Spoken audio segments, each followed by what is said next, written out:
How are we all doing? Thank you for that. How are we all doing? Oh, I'm sorry.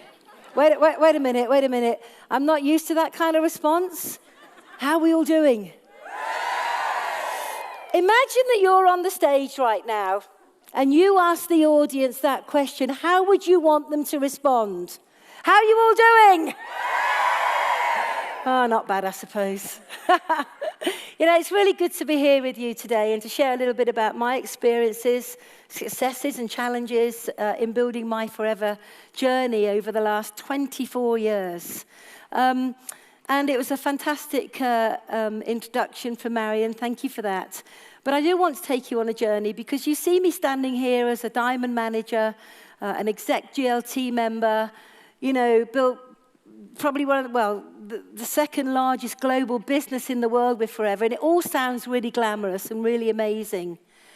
But, you know, in order to get to where we are today, we had to go on a journey.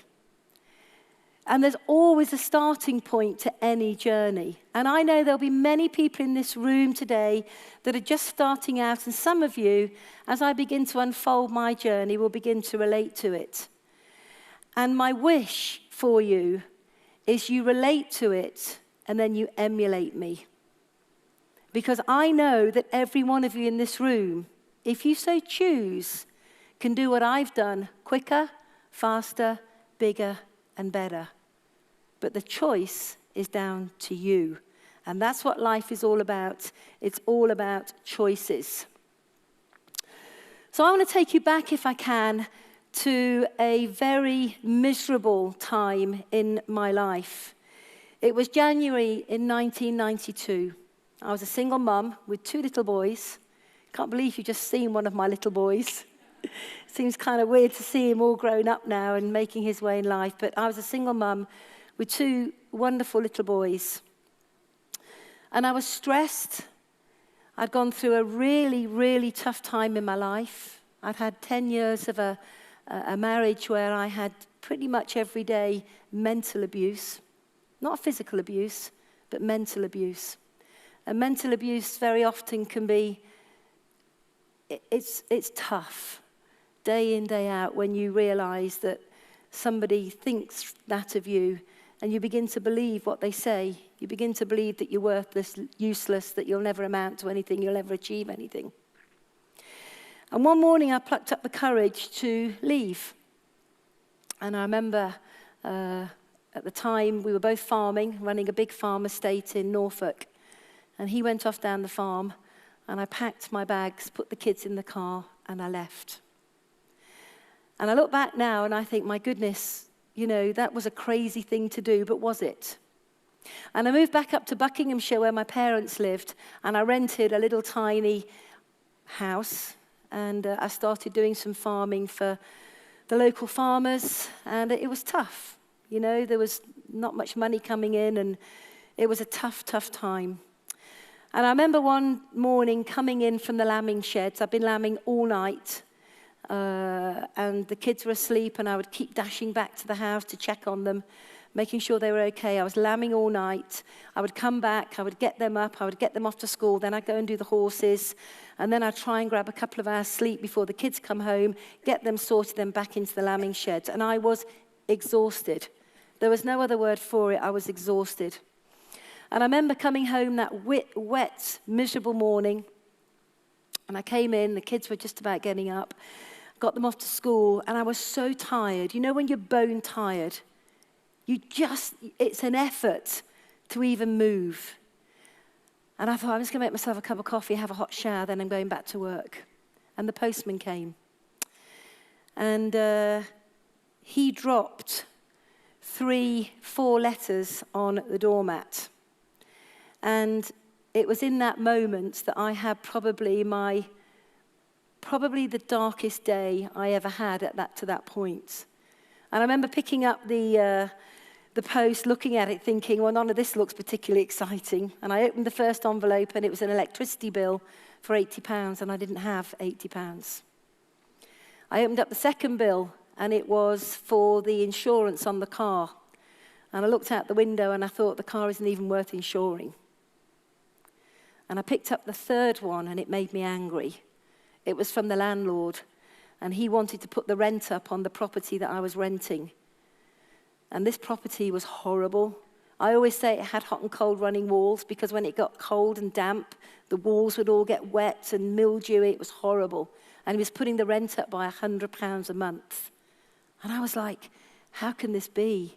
But it was the third letter. It was the fourth envelope that I opened that really had the biggest impact on me. And that was a letter from the school inviting the children to go on a school trip. And I looked at that letter and I knew that they couldn't go because I couldn't afford it. It was £110. We're not talking about a lot of money, but let me tell you, that's a lot of money if you haven't got it. And I put my head in my hands and I thought to myself, something has got to change. My kids were the only kids that didn't go on that school trip. And that hurt. That hurt more than anything. And isn't it interesting when you realize that something has to change? I call it a paradigm shift. When you mentally say to yourself, enough is enough. I will not accept this way of life anymore. I will not put up with it. I will not live a victim lifestyle. I want to be a victor, not a victim.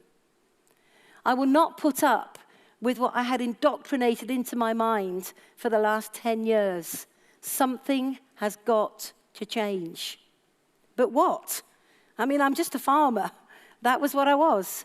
I have to say I was a very good farmer, but I was just a farmer.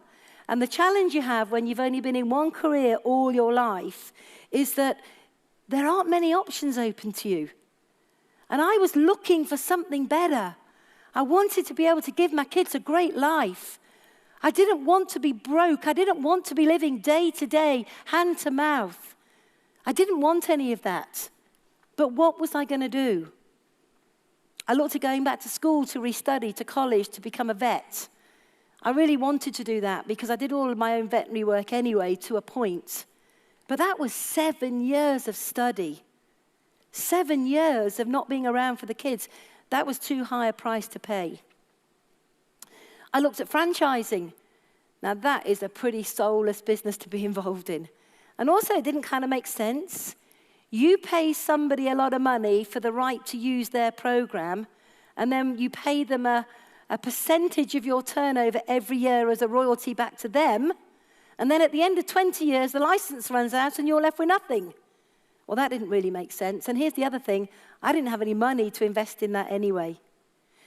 I looked at traditional businesses and maybe setting something up, maybe like a farm shop or a corner shop. And that wasn't going to work either because once again, I needed a lot of money. And when I did my research on traditional business, it was obvious that there was no help, there was no support, there was a lot of competition, and nobody wanted to see you successful. And I reached that moment in my life where I thought, I don't know, maybe there isn't anything else. But then I said to myself, you know what? I'm going to decide today to embrace everything that comes my way, to keep my eyes open, to keep my ears to the ground, because I will not live like this anymore. Now, isn't it fascinating what happens when you decide to decide? When you say enough, I will not live a mediocre life anymore. It's amazing what happens. Within a few months, I met John. How lucky can one man be? And I tell him that all the time. And also Forever found us. And it's really interesting how Forever found us. When I met John, he was a single dad with 2 kids. I was a single mum with 2 kids. We're now collectors between us. And he was also looking for an opportunity. He was in a very high-powered, stressful job. He was never with the kids. He had an au pair looking after his kids. He was in the office 7 in the morning, not home till 8 or 9 at night. No quality of life. He went through a bad divorce, lost everything because she took the lot. So we were both at this point where we wanted something different to do. And I guess one of the things I want to say here is it's incredible what happens when you change your mindset. When you say, I want to find something different, I want to do something different. It's amazing how the universe readjusts itself and people and opportunity come into your sphere of influence. And because you've put it out there, you're more receptive in the way that you respond to people. And I can remember quite clearly the phone call that we had from a friend, well, not really even a friend, a guy that we'd met twice before. And I remember him calling us up, and I remember two things. The first thing is he was massively excited on the phone. Now, I'd never heard him excited about anything, so that was interesting. Now, there's a tip for all of you. When you're talking to people, when you're engaging with people, are you excited? Does your energy shine through? Or are you almost apologetic for what you're presenting to somebody? But he was excited, and I was intrigued. And the other thing he said really caught my attention. He said, you know, Jane, he said, it doesn't matter where you've come from to be successful in this company. It's where you want to go. And it doesn't cost a huge amount of money to get involved. Now, you can imagine how excited I was about that. All of my skills that I had learned to date were transferable. I didn't have to go and retrain. I didn't need a degree. I didn't need 100,000 to get started. I just needed a deep down willingness and a desire to make my life better than it was. And I'll never, ever, ever forget that moment when he called. We decided to get involved in Forever, and I must admit, I can remember that moment as if it were yesterday. It was August the 13th, 1993, at 12:25 precisely. How many people in this room think that August is a quiet month? You see, no one's going to put your hand up because they're going to say, no, I don't put my hand up. But we know typically, most people say August's a quiet month. Everybody's on holiday. Nobody wants to get involved. Everybody's got the kids on the beach. Let me tell you, I was recruited. A diamond manager was recruited in August. So make August a good month for you going forward, okay? It's always a cracking one because there's always somebody looking, but you also have to be seeking. So the journey begins, and these are some of the things I have now learned going from a brand new FBO to where I am today. And some of the things that I'm going to share with you, if you implement them, are really going to make a difference in where you want to go. So the first thing is, I can tell you now, when the journey begins, it's your journey. It's your business. It's your ID number. It's your goals. It's your vision. So you need to take complete responsibility for your business.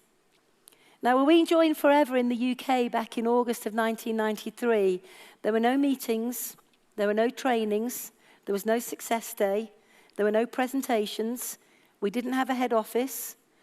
All the products were packaged in the same packaging. So you know the nice yellow bottle of aloe? Well, the heat lotion, the propolis, the jelly, the moisturizing, they were all in yellow containers like that, which sometimes is very confusing. I never forget one night picking up the heat lotion. Well, I won't tell you where it went, but let me tell you something. It was not very comfortable. Read the pot first. But the point being is you have to take responsibility. And I very quickly learnt in the early days that responsibility is very simple. And one of the things I've noticed in today's age is people overcomplicate the whole process. They really do. We get paid for sharing the product, sharing the opportunity, recruiting people, and teaching them to do exactly the same. And if you're focused on lots and lots of other things other than those core principles, it's going to take you quite a long time to get to reach your goals and achieve what's important to you. I also learned very quickly that I had to change my thinking. You know, some of the principles and the disciplines and the processes I learned as a farmer were not going to serve me well in Forever.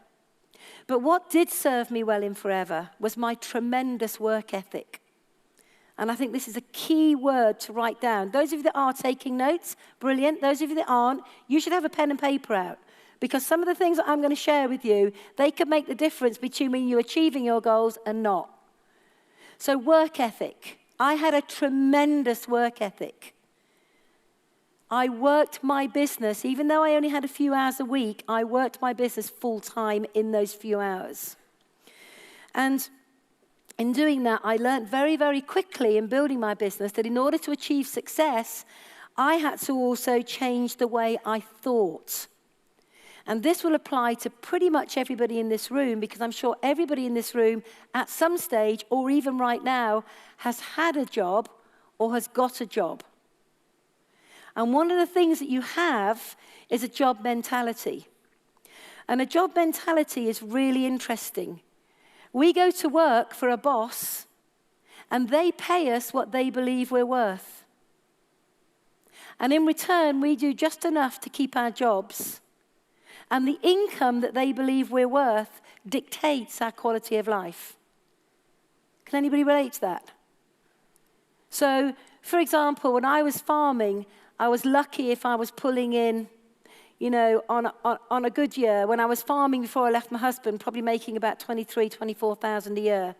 When I'd left him and I was on my own as a single mum, I was literally being paid by the day. I was contracting out. But my mentality, my way of life, everything I did was dictated by the amount of money that somebody else paid me. And it does kind of mess with your mind, because you feel a bit resentful at the fact that you're working so hard for somebody else, but you're not getting the reward you deserve. Can anybody relate to that? Yeah? So what you have to do when you take responsibility to build your own business in forever, you have to understand this is your business. You are no longer have a boss. And so you work the business in the way that you want to work it. You let go of the mentality of the fact that you're working for somebody else. This is now yours. So you're the boss. You look in the mirror. And the boss that's looking back at you is the best boss in the world. But you need to be accountable to yourself. You can't procrastinate. You can't put off. You've got to do. Because if you don't do, you don't get. So the one thing that became very evident as I began my journey was that I'm now an entrepreneur. I'm no longer someone that's employed on an hourly, daily, weekly basis by somebody else. I am an entrepreneur. And that's what each and every one of you are in this room. You are entrepreneurs. You have stepped out of the comfort zone. You are now in the adventure zone. And you are building something of value for yourself and for future generations. But in doing that, you have to learn some entrepreneurial skills. And these are some of the things that I've learned that have absolutely taken me from brand new FBO to Diamond Manager. And the first thing that I learned is you have to have a real passion for what you're doing. And I mean a deep down burning passion where you love what you're doing with a vengeance. If you don't truly believe in the company, the products, the industry, and yourself, you're never going to get to where you want to get to. And you've got to work in those areas. I remember very quickly completely absorbing myself in the story of Forever. I think Rex's story is inspirational, it's motivational, it's wonderful. I mean, how many people do you know that in 40 short years, starting with a dream, starting with an idea, have gone on to be in 150 countries with 2.8 billion turnover, to be one of the most excellent companies in the industry around the world? How many of you have really embraced that thought? In 40 years, that's been achieved from a standing start.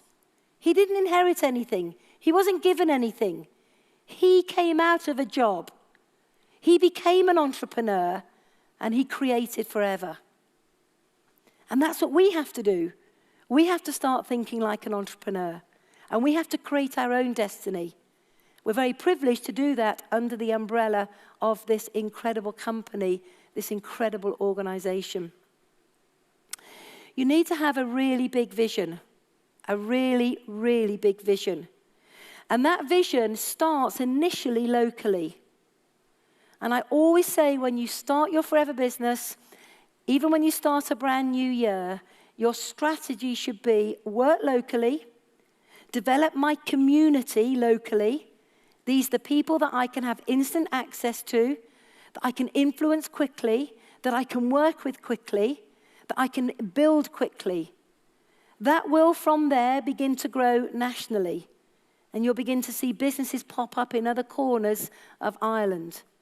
And then, of course, because there are no limits, you need to have a vision of what you can achieve globally. Imagine a company that offers you multiple income streams. Multiple income streams. I want to just share something with you. This time last year, I was in Las Vegas. I had been invited to speak on the stage with Anthony Robbins, with Sir Richard Branson, with Eric Worre, and a whole host of other huge names in the industry. And at these big events, we're not allowed to say which company that we are part of because it's a generic event. But when you go into the green room at the back as a speaker, the speakers are all such hugely successful business builders, entrepreneurs in their own right. They're all wanting to know which company you're with.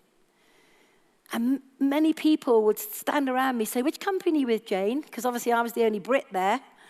They're all American. And I would say, I'm with Forever Living. And I'd stand proud and put my shoulders back. Couldn't wear your pins or anything. And they would go, oh, that's the legacy company. That's the benchmark company. That's the company we all model ourselves on. And I want to share that with you because the pride that I felt when these other huge FBOs, and FBOs, not Forever Business, Forever distributors and other companies were talking about Forever like that. I hope you have that same sense of pride. I really, truly hope you have that same sense of pride. You are with, without doubt, the finest network marketing company in the world today. They're not perfect. Nobody is. But let me tell you something. They have nothing but your interests at heart. And it's only when you give yourself 100% to the company, to the product, to the opportunity, to your goals, to the legacy that you want to leave, the business that you want to build that will outlive you, will be there for your children and your children's children. It's only when you give yourself 100% to that that you truly begin to attract some amazing people into your sphere of influence. The other thing that you need to focus on is goals. Now, you've heard a little bit about goals today from Marcus, but I want to tell you something about goals. I believe there are two types of goals. There's a want goal and a need goal. And when you're sitting down with a brand new FBO, planning their businesses, this will serve you well. A nice little tip. Most people have never set any meaningful goals in their lives. We know that, it's a fact. And when you integrate and sit down with your new team members, you will know that for some of them, they struggle. There are many things that hold them back from allowing them to actually dream big. So if you look at goal setting in two simple areas, the first one is need. Well, for me, that was easy. I needed a couple of thousand a month to keep the roof over our head and live. But I wanted a beautiful home in the country. I needed to pay my bills every month. But I wanted to be financially free. You see, the need goals are really important. I need a new tumble dryer. I was working with a girl a few months ago, and that was her goal. She was a single mum, interior designer. She said, Jane, I just need a tumble dryer. I'm going into winter. I don't want to put the clothes all over the radiators. The house gets damp. And here's the thing. We achieved that goal within 3 months. 3 months, she was able to buy her state-of-the-art £900 tumble dryer, cash. Can you imagine what happened to her belief? Can you imagine how she felt because she'd achieved a goal? The next goal was, I need a cleaner. I've got my kids at home. I'm busy working. I don't want to come home and clean the house. I want somebody else to do it. I said, great. How much is that going to cost? Well, cleaners are now £15 an hour. I said, great, let's go find it. And we put a plan together where she could have a cleaner for 2 hours every single week. It's £120 a month. And if you haven't got it, you haven't got it.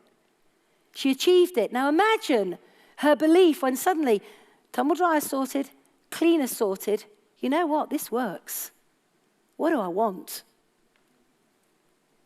And so you've got to understand that goals is not just about on day one, the big house, the big car, the big check, the glamorous travel, the glamorous lifestyle. Because you look at it, you want it, but you don't believe it. I didn't. I didn't believe it on day one. I really didn't believe it. And one of the reasons I didn't believe it was because I had 10 years of crap being fed in here where I believed I was worthless. So as I began to build in Forever Living, and I began to get some belief and some confidence, and I could do this, I began to formulate a goal, a proper goal. The first one was I wanted to educate my kids privately. And the second one was I wanted to earn more in a month than my ex-husband earned in a year. Now, I'm a pretty driven woman.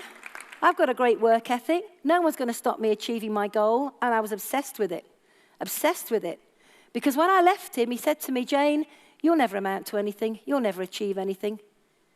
And I believed that. For 18 months, I lived a life of quiet desperation, hand to mouth, day to day, hour to hour. I believed it. Anybody seen the film Pretty Woman? I love it. When she walks into the boutique and they look her up and down and they ignore her. That's how I felt. And then just a few days later, she comes back in looking gorgeous and beautiful, loads of money dripping in it, and they bend over backwards. And she goes, big mistake, and walks out. Now, I had my big mistake moment. But I couldn't do it publicly. But I was so driven by the goal. I was so connected by the goal. My need goals were met, and I wanted my kids in private school. My entrepreneur mindset said, get to work. Do what you've got to do. Share the product, share the opportunity, recruit people, do the same, show them what to do. And I can remember as if it were yesterday, the month where my bonus check came in, and I went, holy cow. And that was the month that I made more in a month than my ex-husband made in a year. And I remember ringing up my accountant and going, I did it, I want to show him, I've got to send it to him. She said, Jane, calm down.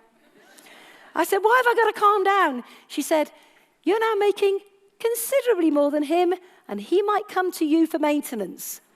So I didn't quite have my moment, but I'm sure he knows. So you need to know what your goals are, what drive you, what get you up in the morning, what keep you up late at night, the thing that inspires you, that makes you emotional, the things that you connect with, the things that no matter what anybody says to you, you do not mind. You just stay focused. You're disciplined. You build your business every single day on purpose, which means that you don't procrastinate. Oh, this is such a killer, isn't it? Procrastination is the downfall of so many people in so many sectors in life. I'll do it tomorrow. I'll do it next week. Oh, I don't want to go out tonight. And you put it off, and you put it off, and you put it off. And eventually, you don't move through the plan. You don't make much money. And here's what you do. You say, Forever Living doesn't work. It does. You haven't. So therefore, do not procrastinate. And I again learned that the hard way in the early days. I learned to take responsibility for all of my own actions. In other words, I had an upline. We didn't have much else going on in the UK. But I never, ever, ever depended upon my upline to help me become successful. Yes, it was nice to be able to chat to him. It was nice to be able to interact at times. But I took complete responsibility for my own business. And I think that that's something that everybody needs to do, to step into your own greatness, to step into your own belief patterns, to know that you are worthy and capable, to never let other people's opinions worry you in any way, shape, or form. And this was one of the hardest things I had to learn, was how to handle rejection. Rejection can debilitate you instantly. Rejection and people's opinions and that little two-letter word, no, can actually stop you achieving all that's important to you. And I know that each and every one of you in this room, whether you're a big, big player, whether you're someone who's been around for a long time or not, I know that every one of you will have been affected at some stage by the word no. So I'm going to give you a little story I want to share with you, then I'm going to show you how to handle it. Because this one tip here, I believe, will make a massive difference in your businesses. We lived in a little village when we started in Forever. There's probably about 300 people live there. It wasn't big, quite a tight-knit community. A bit like the communities you have here in Ireland. Kind of everyone knows each other. It's very friendly, very supportive. And I remember joining Forever. I got my box. I was so super excited about telling everybody I knew about this business, these products, because of course they were going to see what I saw, weren't they? Well, the very, very, very, very first person I spoke to and went to see about Forever, I walked in, I put the box on the table. Here's a little trick for you. Write this one down. And I said nothing. I didn't refer to it. I didn't look at it. It was not there. We had a chat. We had a catch-up. And eventually she said, Jane, what's in the box? I opened it up. She said, it's aloe vera. I said, yeah? Do you know about aloe? She said, oh, I'm in. I said, what do you mean? She said, oh, give me the papers. I'll sign up. I want to join right now. And I was like, this is a piece of cake. This is easy. I've got this one sorted. Well, she used to live in the States. She knew the power of aloe, but could never find it in the UK. Do you know that girl Pam is still with me today as a manager? Nice average business, all she ever wanted, because she loved aloe.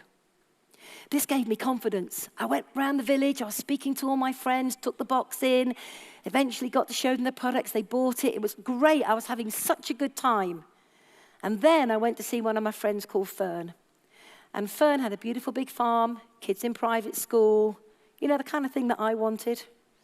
I went into her house, sat down with her, didn't really mention the box. Eventually she said, what's in it? Opened it up, showed her the products, and she went, Jane, these are amazing. And I was like, yeah, they are, aren't they? And I was super excited. She said, tell you what, leave the brochure with me. I'll have a word with my husband when he comes in tonight. We'll have a discussion, and then I'll call you up and place an order. I thought, cracked it. Perfect. I go home, I'm on cloud 9, absolutely buzzing with excitement. How many of you felt this? You can do anything, you can achieve anything, business rocks, everything's hunky-dory.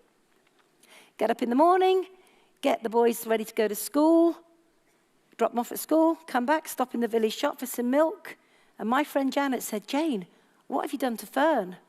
I said, what? She said, yeah, she's been round all of us today telling us not to talk to you. I said, what? She said, yeah, she said, you've got this cult thing you're involved in and these products that, well, you know, clearly none of us really know anything about them. So, you know, what you're doing. Can you imagine how devastated I was?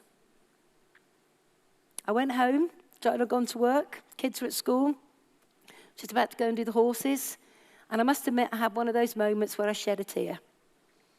I was physically wounded. That's how I felt. I felt struck to the very core that she could do that to me. Why would she not just say it to me? And in that moment, I nearly left Forever Living. I nearly left Forever. I thought to myself, I don't need this crap. I don't need somebody talking about me behind my back. Maybe she's right, maybe I'm wrong. I nearly left. And John came home that night. He clearly could see me distressed. The kids could see me distressed. We had a long chat about it. And he said, you know what, sweetheart? He said, you don't let people like her defeat you. You don't let them steal your dream. And then he said, come on, woman up. Put your big girl's pants on. Let's get back to work. I said, okay. So, fast forward 5 months later. 5 months later, I just achieved car plan. And this blue, sexy Mercedes arrived on the driveway. Oh my God, I'd never driven a car like that I'd never sat in one. You know, my car was a little bit of a rust bucket. It was an old Suzuki Jeep, sheep in the back, sheepdogs in the front, tack in the passenger seat.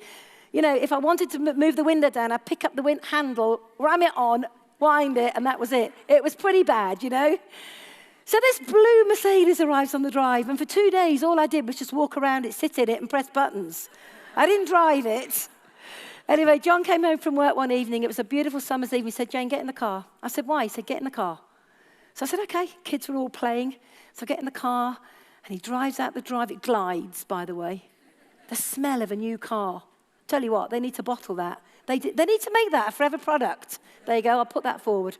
I got in the car. We drove out the gate, down the road. I was feeling pretty cool. And suddenly he indicates right. And my heart started beating. And I'm going, what are you doing? He turned into Fern's driveway. I said, what are you doing? He said, just be quiet. He drove down their long gravel drive. And there they were, the two of them, sat having a gin and tonic in the evening sun. And I'm going, please, no. And he came up round, pressed the button, put his head out, and he went, you're damn right it doesn't work.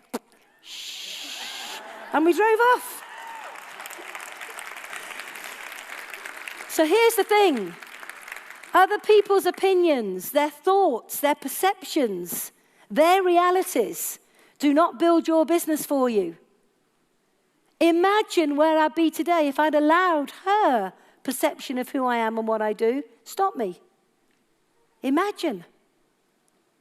So every single day you are going to encounter the word no, especially if you're building a business truly. Because if you haven't got many no's in a week, then that means you're not really building a business. Because you'll have more no's than yeses. But how do you turn a no into yes? Right, ready? I'm going to give you my secrets.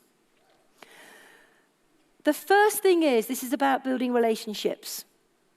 This is not about a yes, no, yes, no, yes, no. This is about genuinely believing that this opportunity can be a match for other people.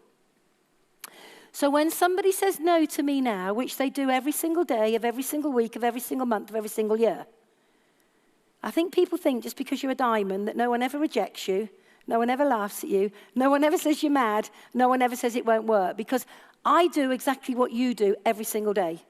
I just probably am a little bit better at it because I've had a bit of practice. But I still get rejected when people say, no, it's not for me. And this is what I do. Ready? So I can see Bernie sitting in the audience there. So let's say I talk to Bernie. She says, no, Jane, it's not, no, timing's not right. I say, hey, Bernie, no problem. I just called you out of the blue, so thank you for taking my call. However, I happen to believe that you could be outstanding in our company with your personality, your warmth, your people skills, your sense of humor, and your ambition. You could be outstanding. So I know the timing isn't right for you at the moment, but can I keep in touch? And you know what they say? They go, yeah. So in one sentence, I have turned a no into a yes. And what I do is I then say, look, we're going into Christmas now. I know you're going to be hectic socializing and with the kids and doing your stuff. Why don't I give you a call maybe end of the first week of Jan when the kids are back at school, just to update you what we're doing and where we're going and who's doing what. And she'll go, okay, in the diary. So my no has now become a yes. Now, you've got to understand the power of the compounding effect. So every no that says a yes, if you can turn at least 70 to 80% into a yes, you can keep in touch, yes, you can contact me again, that means normally within 12 weeks, you'll be calling back the first no. Within 12 weeks, your diary will be full every single day with the people that said no previously. Now, for those of you that have just realized the importance of what I just said, you are going to fly, and I mean fly, in 2018. Because that is the key to building an ongoing, warm market list of people that genuinely you will have a relationship with. And let me tell you how powerful it is. About the fourth person who said no to me in joining Forever, she didn't join Forever because the same day that I joined Forever, she invested £30,000 into a clothes shop. Quite rightly so, she couldn't distract herself from her commitment. 30,000. I spent 200 or 300 quid to get involved in Forever. Jackie said no to me for 7 years. 7 years. And I never gave up on her. And let me tell you a reason I never gave up. 2 reasons. Firstly, because I thought she was amazing. I said to her, Jackie, let's keep in touch. You know, I think with your people skills, your warmth, your ambition, you'd be amazing. You've got to pay a compliment. You've got to make someone feel good. You really have. And so you just got to keep in touch with them. So I genuinely believe this business would be good for her. I was walking through John Lewis in Milton Keynes. I literally went round the corner and bumped into her. And before I could open my mouth, she said, "Don't ask me." I wasn't going to.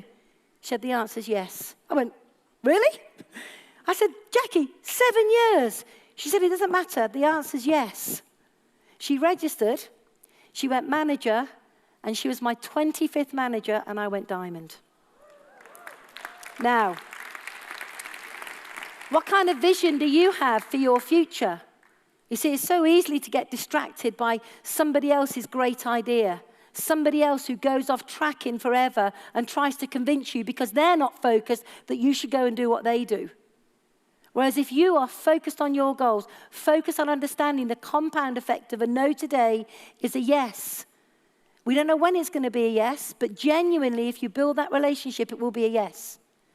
I've got another girl who said no to me for 2 years, went on to be a senior manager, chairman's bonus leg, car plan, Eagle manager. Was she worth waiting for? And I'm honest with people. I would say, you know something, you're just worth waiting for. I'm not going to give up talking to you. You're special. So a no will always become a yes. So go back to everybody that said no to you. Reconnect with them. Ask if you can stay in touch and maybe after Christmas get some information to them or have a coffee. And if they say, "No, I don't think so," say, "That's fine. Let's keep in touch. Let me keep you updated. We've got some new products coming out." You have a reason to keep in touch with them. So as an entrepreneur, you need to learn to handle the word no. You also need to handle disappointment. My goodness. We are disappointed on many, many, many occasions. But that's life. That's business. You know, the first time that someone doesn't turn up to a business presentation, I'll share a story with you about handling disappointment. This one's a really cool one. I'm going to run out of time in a minute. It's incredible how time goes when you're with friends. I remember I was a brand new manager. How many people in this room truly believe they've done their who do you know list properly? Written down every single name of every single person they've ever met in their entire life. I'm glad there's not one single hand gone up, because anyone that says yes, they know, have put everybody down, I will in 2 seconds show you that you haven't. And I'm going to prove it on myself. I just got manager. Oh, I was so full of it. I was so excited. I got this pin. I was strutting my stuff. And we had a little business presentation on a Wednesday night in Milton Keynes. I was there early. I blocked the whole front row out for my guests. Anyone relate to this? Because you've got 5 of them coming. And you're walking around, strutting your stuff. 10 to 8, the room's filling up, and you're thinking, "Oh, goodness, where's my guests?" 5 to 8, the room's nearly full, and all your seats are empty. And about 3 minutes to 8, you begin to go and take your business cards off and usher some other people to the front. And I was just about to do that, and in the back of the room walked in Sue. And you know when somebody walks in the room and you go, "What's she doing here? I didn't invite her." Anyone ever had that moment? Anyone experienced that? If you haven't, you're lucky. It was a massive lesson for me. Sue, I had not put on my list. Sue had a beautiful big stud farm. Her horses are renowned all around the world. She's got a name that is so big in the horse world. Her kids go to Stowe School. Her and her husband have each got big Shoguns. She's got a beautiful liveried horse box. Why did I not put her on my list? I prejudged her, didn't I? She doesn't need this. So you imagine my horror when not only she entered the room, but she walked straight up to me. "Hello, Jane." It's like, all right. And she's got this little guy next to her. She said, "Isn't this exciting?"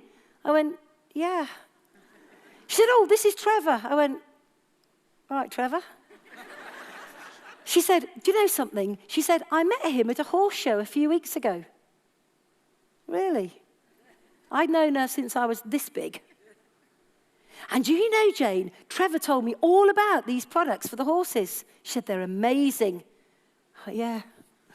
She said, "And do you know what? He told me I could make an extra couple of thousand a month by working with this company. I went, really? Anyway, she sat down. She sat in one of my guests who didn't turn up chair. And she loved the entire meeting. And at the end of it, she registered there and then with Trevor, not me. And she went on to be a manager with Trevor, not me. She went on to be a manager. That was 24 years ago. 24 years at about £1,000 a month royalty. It's a lot of money, isn't it? It's about $250,000. $250,000 for not putting her on my list because I prejudged. Trevor, in the meantime, who met her at a show, has done very nicely, thank you. My point here is I was so disappointed. I was so grief-stricken with the fact that I had made a mess of this. But more importantly, she joined with someone she didn't even really know. That was a big lesson to learn. And I had to learn how to handle that. Ladies and gents, you're going to have ups and downs. You're going to have highs and lows. You're going to have things happen that you didn't expect. And you're also going to have happy things happen that you didn't expect. But you've got to handle disappointment. You've got to pick yourself up. You've got to brush yourself off. And you say, tomorrow's another day. That's what you've got to do. You need to understand that being an entrepreneur is not a part-time job. It's not a full-time job. Being an entrepreneur is a way of life. And that's what you all are now. You are all entrepreneurs. And with that in mind, you don't count the hours. You know, I hear so many people say, oh yeah, part-time, 10 hours a week. No. If you've got big goals and you've got big dreams, this needs to consume you. You don't count the hours. This is in your every single spare minute of every single day, and you work it relentlessly until you get to where you want to be. When the going gets tough, don't look for it to be any easier. Look for you to become better. That's what you need to do in building a business. So you never, ever count the hours. I just did it. I just did it. And I paid the price up front.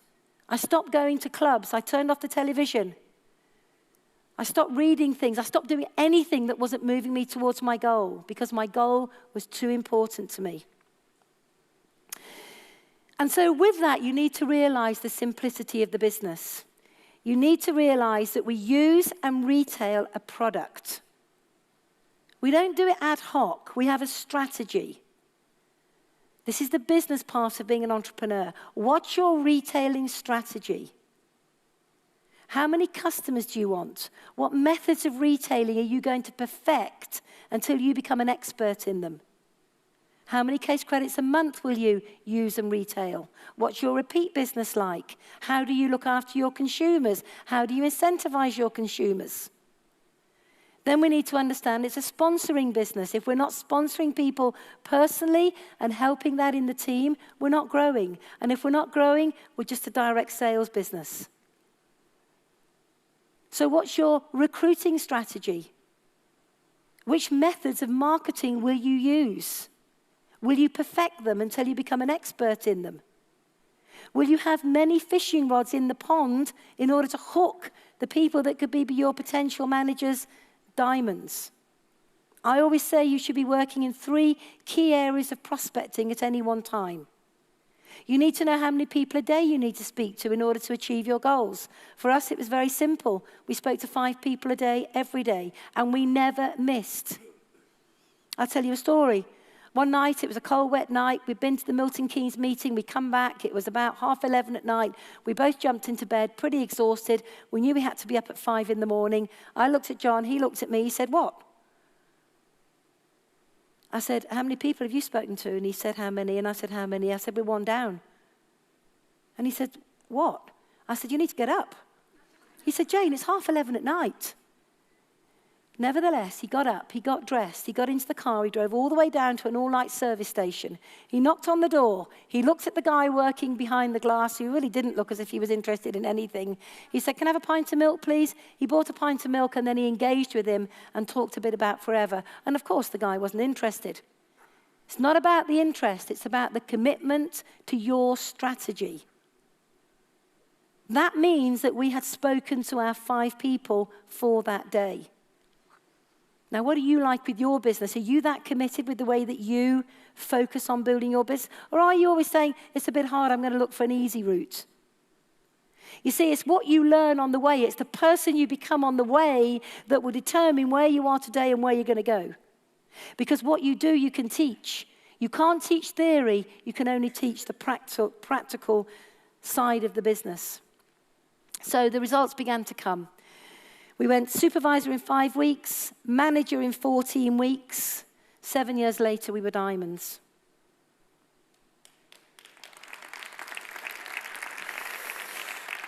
But here's one of the things that I learned on the way, is that I also learned that I could really do this business. You see, there's a moment that you get into network marketing, but nothing happens until network marketing gets inside of you. I'm a proud professional networker. That's my chosen career. That's my chosen field that I want to put my energy and my time in. Not only because of what it can reward me, but the many lives that I can change through my experiences, both good and difficult. So I realized that through my own success, I could take people on a journey with me. And there are 3 stages an FBO goes through. The first stage they go through when you recruit them is they are dependent. They are dependent on you.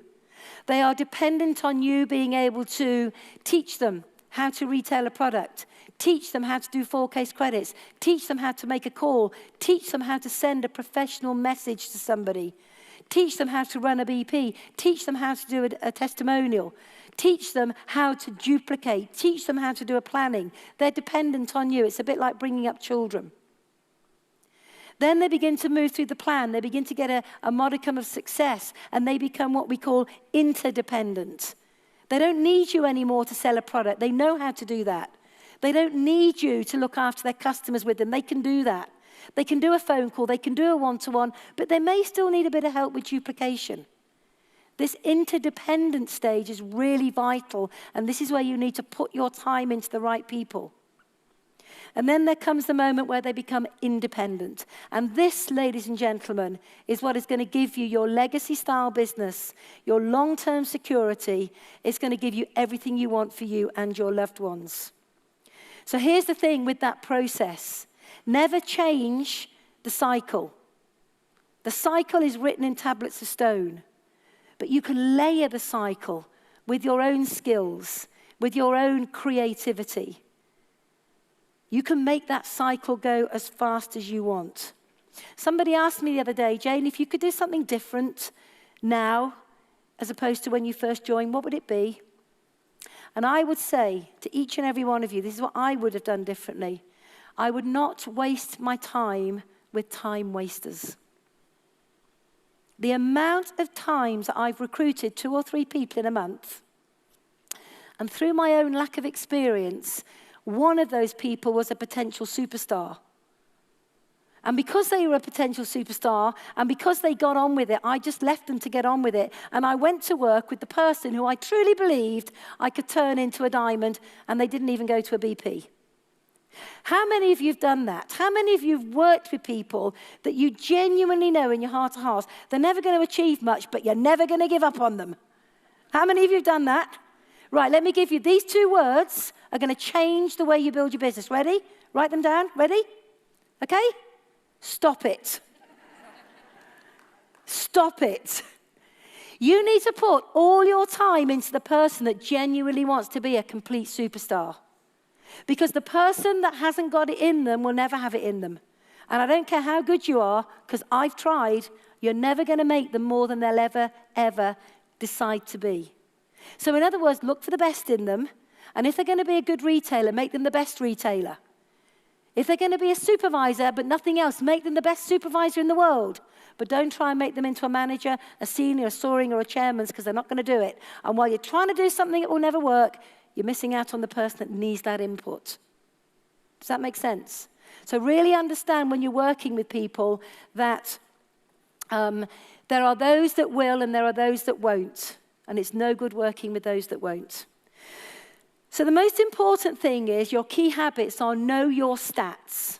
How many people a day are you talking to? How many a week? How many a month? How many a year? And then if you've done that for one whole year, at the end of that, you will see how many people you've recruited. So to give you some idea, in my first full year in Forever, I spoke to 1,658 people. That resulted in 502 secondary conversations, which resulted in 165 one-to-ones, which resulted in 33 people joining the business. You're probably thinking, Jane, you spoke to over 1,500 people to get 33 people in your team that you recruited. Yeah. You're probably thinking, 1,500 to get 33 in. Wow, that's a lot of work. Yeah. But that made me my first £43,000 royalty income. Do you think it's worth it? And you know what's even more exciting? Is those initial people that joined and became managers, 6 of them in that first year, 5 of them have gone on to build multi-million-pound turnover businesses. Multi-million-pound turnover businesses. So do the activity. Don't turn off the noise. I don't know if you notice this here in Ireland, but in the UK, there's so much noise. Social media, Twitter, WhatsApp, emails, you name it, it's bombarding you every single day. And then what you do is you just think, I'll have a cup of coffee, I'll just scroll through my news feed. 1 hour later, all you're doing is killing yourself. You're nodding, aren't you? You've done this, haven't you? Okay, stop it. No more. And by the end of that 1 hour, you feel good because you've had a cup of coffee, but you want to slit your wrist because you think everybody else is doing better than you. Turn off the noise. And the latest thing that's bombarding everybody is the gurus. You know, the person who you see in your news feed that's going to make you a superstar because they are now a professional. They're an expert in their field of expertise. And they're going to sell you a course. They're going to get you to join their program. They're going to get you to enroll in their... You want to go and check some of these guys out. They've done diddly squat. They just learned how to market themselves on Facebook. Get away from it all. Put the blinkers on. Trust your decision. You decided to join Forever. It will never, ever fail you. 24 years, it's never failed me. It's stretched me. It's challenged me. It's frustrated me. It's made me cry. It's angered me at times. But I tell you something, the person that it's allowed me to become today, I feel truly blessed and grateful for.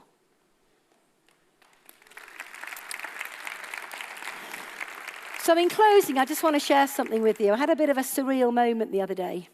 We live on a beautiful small estate in Monmouthshire. One of my dreams was to always buy my own farm. I've got 50-odd acres, and we've got a beautiful, beautiful, beautiful big barn on the property, and we're just having the most amazing extension built. But I let the land to a local farmer who has it full of sheep. And you can never take the farming out of the girl. I'm still a farmer at heart, and when we're lambing, get me in the lambing sheds for a night, I'm happy. I just don't want to do it for any longer than that. Because, you know, there's something beautiful about bringing new life into the world. It's a little bit like developing a new FBO. And I looked out the window and the sheep were out. And I pulled on my wellies, put on a sweatshirt, and I went running down the driveway to the gates at the end of the lawn. And just for a moment, I was absolutely transposed. I was transported back to those dark days where I had nothing. And at times, couldn't even afford to feed the kids. And it just hit me like a wave of emotion. It's getting me emotional now. But it hit me like a wave of emotion. It took me back to those long nights farming, lambing, days and days of working throughout the day, being so tired I couldn't move, having no money. I very often didn't eat. The kids ate, but I didn't. Tough times. I opened the gate, the sheep ran back through, and suddenly I shook my head and I realized where I was, and I looked back up. And I looked back up at the house, and that was a wreck when I bought it. It was just a burnt-out wreck.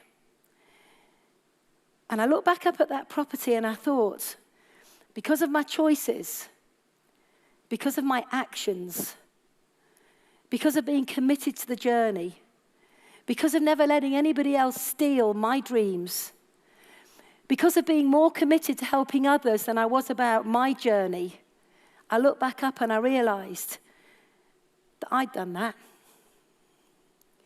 I'd taken myself from a life of quiet desperation to living a life today that most people only ever dream of. And in that moment, I felt eternally grateful.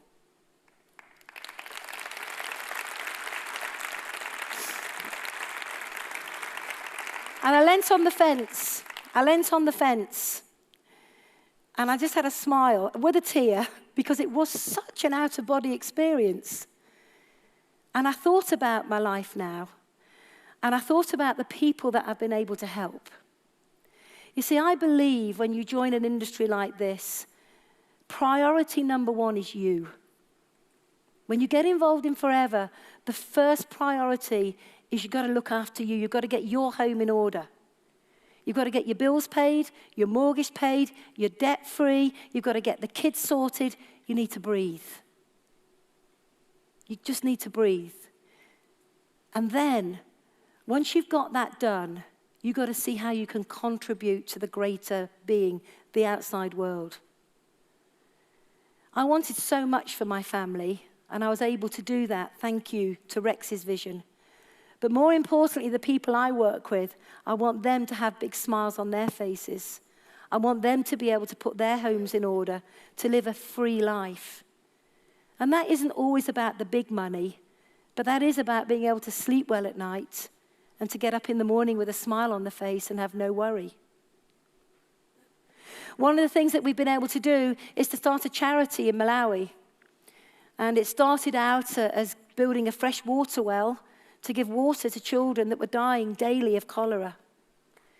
You see, we take it for granted that we turn on a tap and fresh water comes out and we give a glass of water to our kids. And they're fine. But when I went to Malawi, they were drinking out of dirty rivers where animals were doing what they do in it. The tribeswomen were washing their clothes in it, and kids were dying daily. And I was in Malawi once, and I saw a little boy of 2 years old, the same age as my grandson, die for the sake of a 50p injection. And that's when I said, I've got to build a medical centre. So we built a medical centre. We built a corn mill, and we built a school. And that's giving back. And those have been some of my most precious moments in Forever. So you've got to give back. If you've got to give back. But also, I drive a nice car. I remember saying to John, I need a new car. And he said, what do you want, sweetheart? I said, I don't know. He said, you can have whatever you want. I said, I want a Porsche 911 Carrera soft top. He said, okay, you kind of know what you want then. We went in to get it, test drove it. And of course, the guy said, how would you like to pay? He said, would you like me to sort out, some HP for you? I said, no, I'll just pay cash. He said, sorry? He said, yeah, here's my debit card. Just take it off there. Now, this is a 6-figure income car. He said, what? He said, I've never done this. I need to go and check with my boss if I can do it. I said, trust me, young man, you can do it. There's something quite nice drawing up at the traffic lights. You get this young rep in a car next to you. And why is it young men always want to have a race against a woman in a classy car? Why is it? Now, I like fast cars. I used to be the ladies' quad bike champion of the UK, so I don't mind anybody taking me on. Bring it on. We have a second home in the south of France. I never realized that I could ever have that. But to be able to take the family and friends down there and just relax and work from the poolside, to be able to pick up chairman's bonus of over 10 million in the years that we've been achieving it, but more importantly, to see so many of our team around the world pick up their chairman's bonus checks. We've got over 1 million people in our team now. Now, thank you. I want you to think about this. What would have happened if I had allowed Fern to steal my dream? You will all have these moments where someone will challenge you, and you might, if you're not careful, allow them to steal your dream. It's never, ever, ever, ever time to quit. You can have a bad hair day, you can walk away from the business for 24 hours, but you get right back on it, and you go and change the world.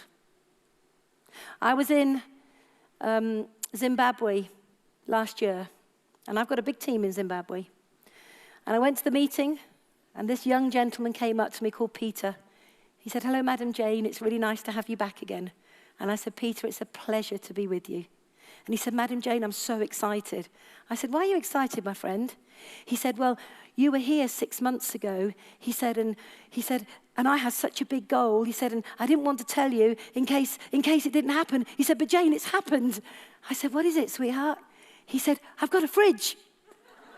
I said, "You know what? I'm so happy for you." He said, "Yeah, I've got a fridge." I said, "Yeah." He said, "I have no electricity, but I have a fridge." And to them, that's massive. So remember, ladies and gentlemen, everything you do or don't do will be watched and copied. Every action has a result that will far exceed anything that you could ever think about. What we do is create a ripple effect. Your decisions will reach around Ireland, around Europe, and around the world. And one day, somebody in a home, in another country, will have their life changed beyond recognition because you said yes and because you stayed true to your goals. I want to wish you all great success in all you do. I want you to make sure that 2018 is the best year that you ever have. Because let me tell you, we celebrate 40 years of excellence next year in Forever. And we're not focused on the 40 years that have gone. We're focused on the next 40 years that are coming. And I wish you nothing but great success. Thank you very much.